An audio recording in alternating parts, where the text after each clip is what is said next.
This is News 25 with Deanna O'Donnell and Unette Gentry. News 25, local news you can count on. News is brought to you by J.K. Nelson Law. Call 727-9900 today for your free consultation. If you need a lawyer, you need Nelson. Thank you for tuning in tonight to News 25. I'm Deanna O'Donnell. And I'm Unette Gentry. It's Tuesday, July 14th. Well, due to a rise in the number of COVID-19 cases here in Nye County, Governor Sisolak has ordered bars to close once again. And that has left a significant impact once again on Pahrump establishments. We caught up with 3 bar owners Friday night just before they were set to close their doors for at least the next 2 weeks. We put our heart and soul into this bar for 7 years, and it's going to be really hard for us to shut this bar down after 7 years of struggling. So, I mean, we really hope that we don't. If we can get some help from the government, we haven't gotten any. We've applied for every single thing we've tried for, but we haven't gotten any help, you know, so. We have no employees. Yeah, we only we're have just volunteers. Sole proprietor, yeah. There's a lot of loopholes. Yeah, and we don't qualify for most things, so we're trying our best to do whatever we can to stay alive. If it's only 2 weeks, we can pull it off. Oh, yeah. But if it's any longer than that, we're gonna need help, or we're gonna need to find some other means to help us stay alive. Yes. Yeah, we got the news yesterday that we could possibly be shutting down. So we honestly did not think it was going to hit Nye County, or Pahrump for that matter. So it was a little bit of a shock, and we just kind of went into kind of a little bit of a panic mode. But no, you know what though? Everybody pulled together, and we just said, hey, you know what? We're closing down tonight at midnight. So instead of being angry and upset, tonight we drink. Same thing kind of happened last time. Last time we were hit without notice. We had to shut down. It was March 17th, St. Patty's Day. And so we got hit with that, and it affected us immensely. And then we recovered, and now it seems like we're right back where we started. A lot of it just doesn't make sense to me. I probably shouldn't say this, but I don't like that casinos can be open with thousands of people inside of them in Vegas, but my bar of a capacity of 49 can't be open. So a lot of things just don't make sense to me, and it's really, it's hurting the small businesses, and we're just doing the best we can to recover from all this. Well, my thoughts are today, we're just getting back to normal. I thought we've been complying with all the rules and regulations. We got our dividers up, everybody's been social distancing, and I didn't think they closed down again, but here we go again. So hopefully in 2 weeks we'll be back, and hope everybody comes back to see us. God bless America. Peace out. It's not just us in need, it's all the bars here in need. You're looking at Kelly from the Bearded Lady, you're looking at Who's Dunes, you got Daryl from Arnie's and the Hideaway. I mean, all of us small bars, I think we all need to chip in and be there for each other and figure out how we're going to pull through on this. I'm hoping the numbers decrease.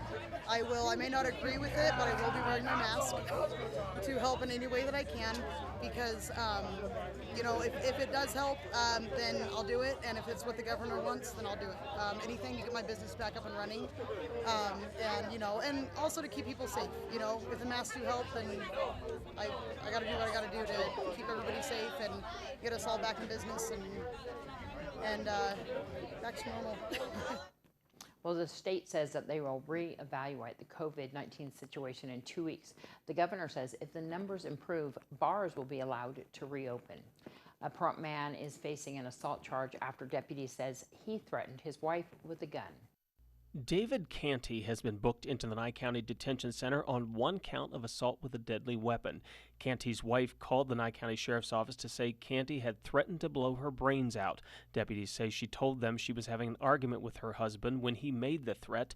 Canty's wife also told deputies she and her husband were in the process of getting a divorce. She then played a voice recording of a man who she identified as Canty making that threat.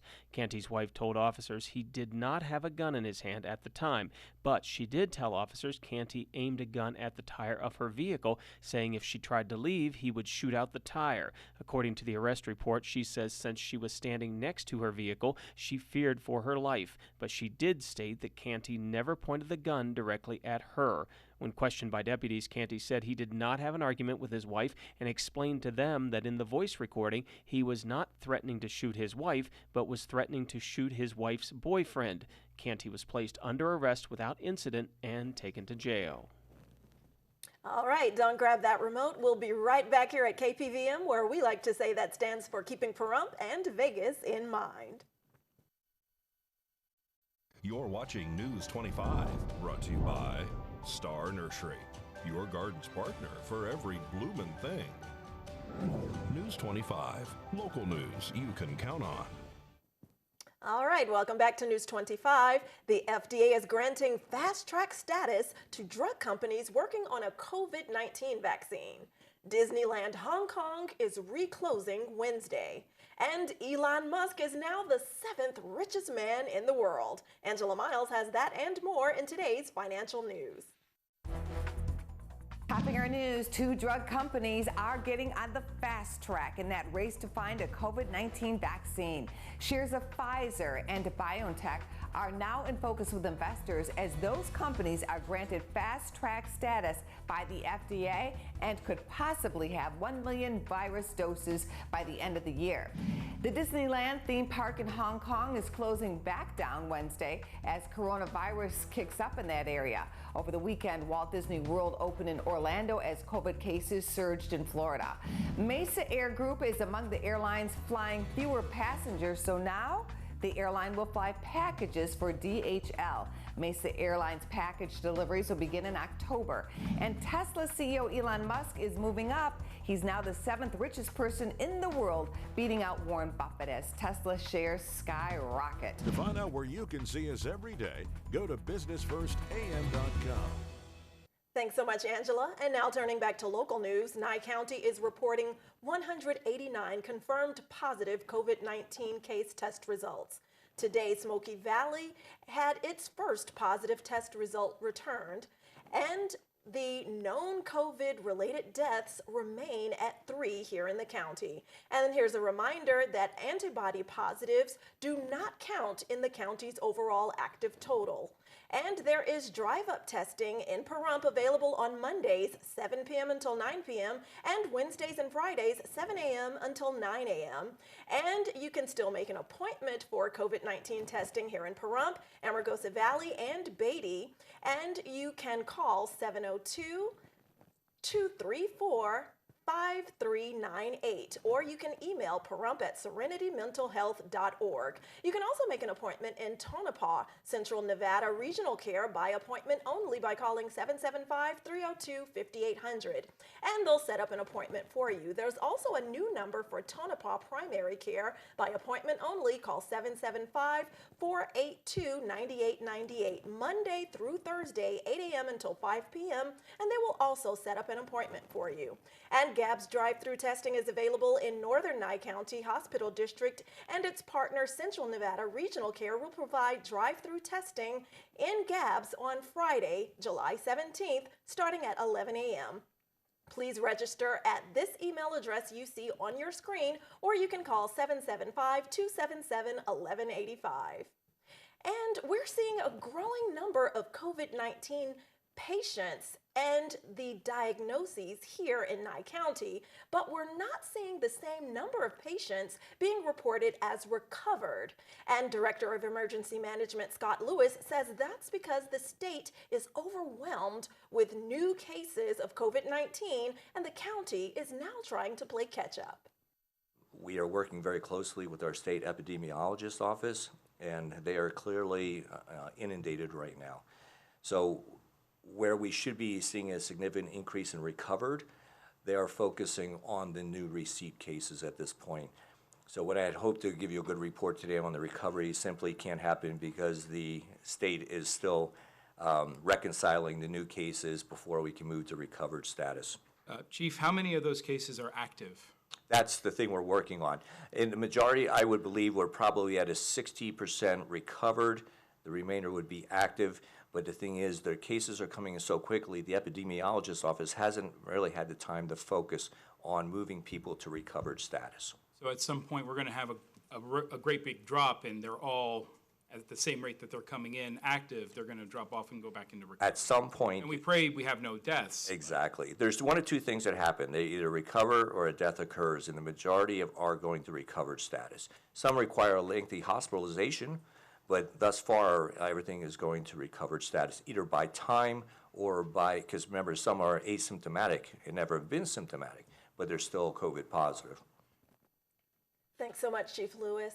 And turning back to other local news, dry conditions are all around us with this heat and are once again contributing causes to brush fires. And there was one here in Pahrump we need to tell you about. A brush fire around 5 p.m. Monday burned approximately a quarter of an acre on Irene Street just east of Black Road. Pahrump Valley Fire and Rescue responded to the scene with a brush truck and tanker. Nye County Sheriff's Office deputies blocked traffic in the area. Firefighters extinguished the flames in about 15 minutes, and most of the charred vegetation was brush and mesquite. It appears the fire was started accidentally. No injuries are reported. We do want to comment on what Fire Chief Scott Lewis said there. We keep getting people asking us about the recovered cases, and it's just too hard for them to keep track of at this point. You have to make phone calls to every single patient, and that is one thing that the county is not able to do at this time because there's lower staff, and the conditions of each patient being that they are here in either Nye County or in Las Vegas is something that they are not able to do at this time. So that is why that they switched on their graph there to just having the deaths and then the positive test results. I hope that that answers your questions on those. We get asked that almost every single day. All right, and remember to stay healthy and safe out there. KPVM News will be right back after this break. This segment of the news is brought to you by Mountain West Lawyers, Nye County's injury attorneys. Don't get bullied by insurance companies. Call Jason Ernest and bully them back at 775-727-9500.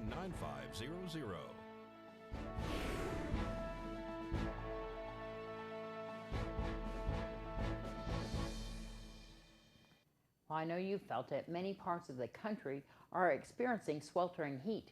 That's a way of life for us here in southern Nevada. And when the mercury soars, heat illness becomes a danger. Cleveland Clinic's Dr. Tom Waters says a heat emergency is most common when temperatures rise and humidity is high. It creates the right environment for an acute heat illness.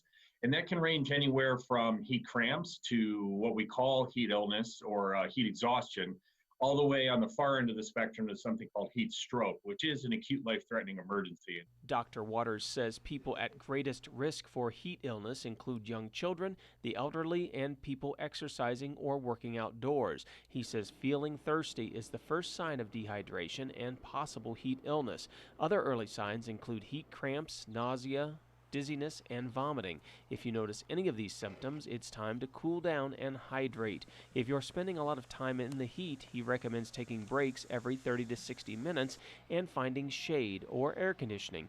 For people who seek heat relief at a public air-conditioned spot, remember to also protect yourself from COVID-19.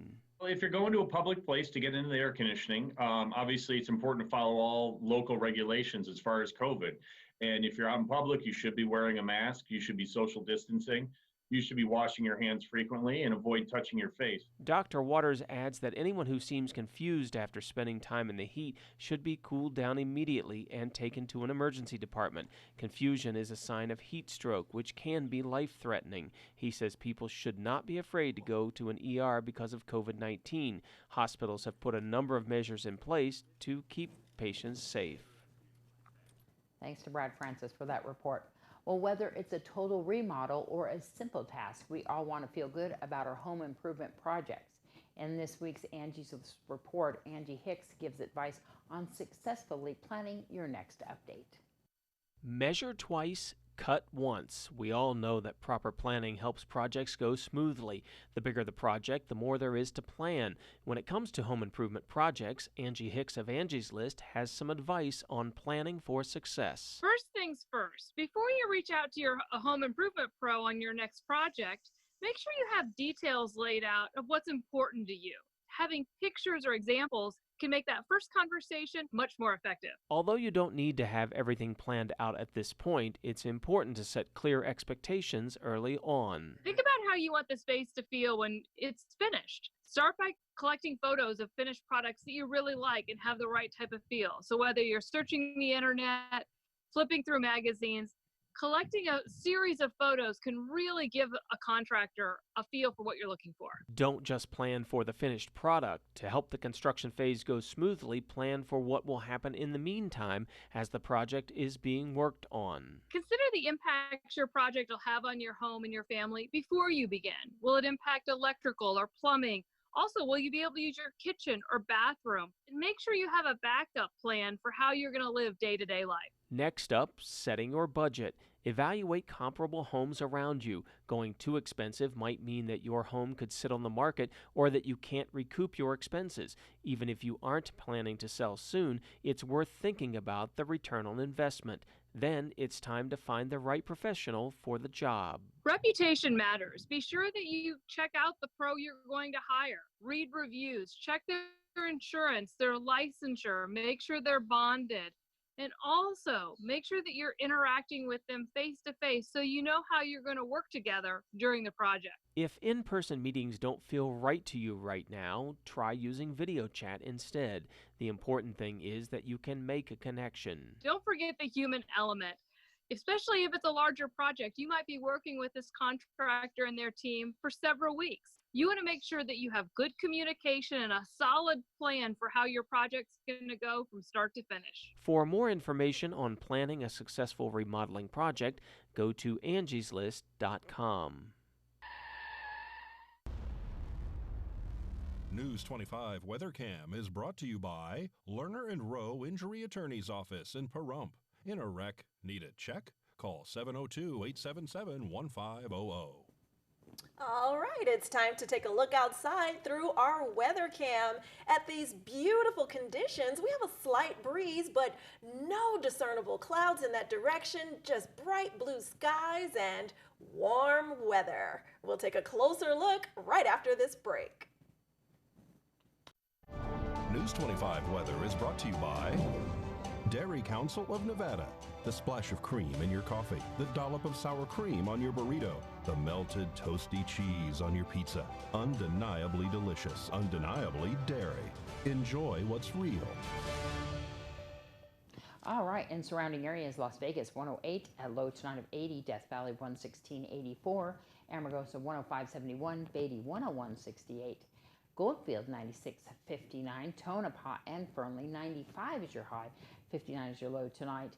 Carson City beating them out at 94.56 and Fallon 97, low tonight of 58.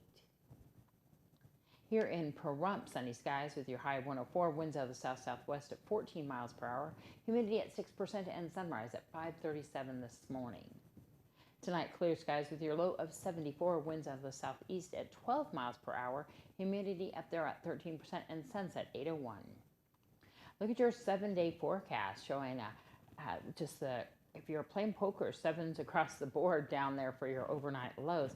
We're looking at the windy conditions staying here, picking up a little bit on Friday to 16 miles per hour with sunny skies all the way around, except a couple of clouds coming in on Tuesday. But we're staying around the 12 to 13 range as far as your winds are concerned out of the south-southwest. The highs is in the mid-100s, coming up a little bit on Saturday and Sunday to 106 and Monday 106, back down on Tuesday to 104, and of course your mid to upper 70s right there, 76 and 77 degrees. Well, we've had some significant losses in the world of entertainment this week. We're going to go to Missy Kohler with that report. Sad news to report from Hollywood. Kelly Preston has died after losing her battle with breast cancer. Her husband, John Travolta, said in a post on Instagram Sunday, She was 57 years old. Preston had been battling breast cancer for 2 years, Travolta said, and fought a courageous fight with the love and support of so many. Preston passed away on Sunday morning. Choosing to keep her fight private, she had been undergoing medical treatment for some time, supported by her closest friends and family. Sad news was learned as Elvis Presley's grandson, Benjamin Keough, has died at the age of 27 of an apparent suicide. Lisa Marie Presley is trying to stay strong for her 11-year-old twins, but is obviously inconsolable and devastated. A body has been found at the Southern California lake where former Glee actress Naya Rivera disappeared. The Ventura County Sheriff said the body has been positively identified after being discovered at Lake Peru. Authorities had been searching for Rivera, 33, since Wednesday. She had gone to the lake that afternoon and rented a pontoon boat with her 4-year-old son. It is now being reported that Rivera disappeared into the lake after saving her son. Reporting for News 25, I'm Missy Kohler. I hate to end on that sad note, but thank you so much, Missy, for that report, of course. And that's going to wrap up this edition of News 25. I'm Deanna O'Donnell. And I'm Eunette Gentry. And from all of us here at KPVM and Ace Country Radio, thanks so much for joining us tonight, and we will see you again tomorrow. Good night. Good night.